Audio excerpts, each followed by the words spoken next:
The one thing you'll notice if you look up the original stories of Disney movies is that they were surprisingly very dark. For obvious reasons, Disney decided to tone down the more gruesome parts to make it more suitable for children, not realizing that when you tone down the dark sides of a story and inject huge amounts of whimsy, it becomes a different problem, showing a more romanticized version of reality, which can sometimes take away from the overall message of the story.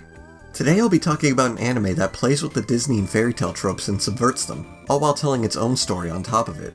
That anime is Princess Tutu, a 26-episode series directed by Junichi Sato and written by 5 different people who I'd rather not butcher the names of, so I'll just show them on screen. So does this series succeed in subverting fairy tale tropes? Well, I'm here to share my thoughts. My name is Keten, and welcome to my review of Princess Tutu. The plot takes place in a fairy tale land where a duck named Ahiru is admiring a boy named Mitho who is ballet dancing on the lake. It's then revealed that Ahiru was transformed into a human girl by a mysterious man who also gave her the power to transform into the magical Princess Tutu in order to help the boy she admired regain his emotions, which had shattered into many fragments and began affecting others. The story seems basic for a fairy tale at first, but as more information is revealed, it becomes a lot more interesting, subverting a lot of cliches found in fairy tale stories and looking at them from a darker perspective, showing not only how fake they are, but also how scary and cruel they can be. Of course, the story isn't entirely dark. It keeps the more whimsical and happy sides to these kinds of stories as well, using a lot of comedic and charming interactions to lighten the mood so the story isn't too grim or depressing, and it's balanced fairly well, making sure not to make it too light and happy either. The characters are a wonderful bunch, and probably the best thing about the show's writing. They start off as clearly being plays on stereotypes found in fairy tale stories. Even Mitho lacking emotions is poking fun at how the prince in fairy tales are often very bland and lacking personality. As the story progresses though, and you learn more about them through excellent fleshing out and interactions, you'll find they're much more than they seem at first, and develop strongly throughout the story to become even more than that. The story gets more self-aware as it goes on, and how the characters deal with their fated roles allows for a lot of interesting introspection, exploring themes of fate, identity, and several others, and they're worked into the story wonderfully.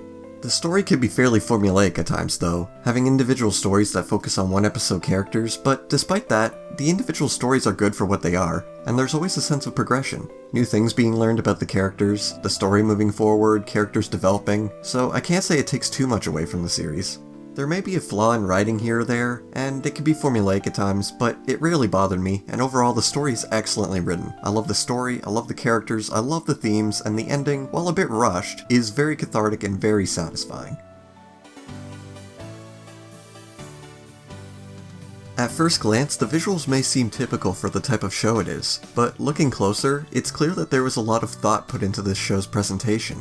What's interesting about the design of the series is that, while it has a setting that seems ripped straight out of a storybook, complete with talking animals and delightful locations, it doesn't show it off like one. It uses a lot of dim tints, shadows, and fog to mask the colors, and it gives the series a more foreboding atmosphere, which helps foreshadow that there's something wrong and makes the more dreamlike designs come off as more unsettling and weird rather than whimsical and fun. Not just the design though, but a lot of the scene composition complements this, using a lot of shots that are reminiscent of stage plays and theater, which works wonders with the ballet dancing scenes, and when it uses more intense angles, it adds a lot to the more foreboding tone. I love this because it fits so perfectly with the story's more darker look into fairy tales, and pays off well when the series gets progressively darker. The dance scenes are also excellent. The series turns ballet dancing into essentially a magical ability. The movements and poses, along with the symbolism that comes from them, make the action scenes not so much about hitting each other, but more about the emotion behind each move, effectively making the action scenes more psychological than physical, and I found it very interesting. Of course, the character designs are pretty typical for the kind of show it is, but the animators certainly pull a lot of emotion out of them through body language and facial expressions. It may be a bit much for some at times, but I liked it for giving an extra layer of personality to them. Unfortunately, the animation itself is pretty disappointing. It's pretty basic overall and uses a lot of still images, so I can't say it stands out in this department. The music is as you'd expect. Produced by Kaoru Wada, it's full of wonderful classic ballet pieces written by famous composers. Each song adds a lot of emotion to the scenes they're placed in, and makes the series very engrossing, which only adds to the theater experience the show already has.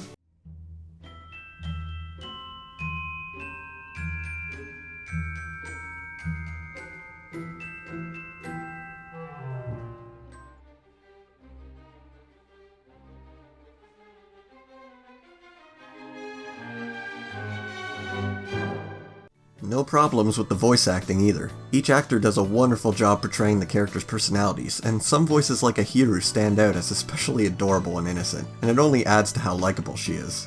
I also checked out the English dub for this one, and I don't have many complaints with it as well. The only complaint I have is that they changed the name Ahiru to Duck, and while I know Ahiru translates to Duck, I wasn't a fan of it, but otherwise, if dubs are more your thing, this one should definitely please you.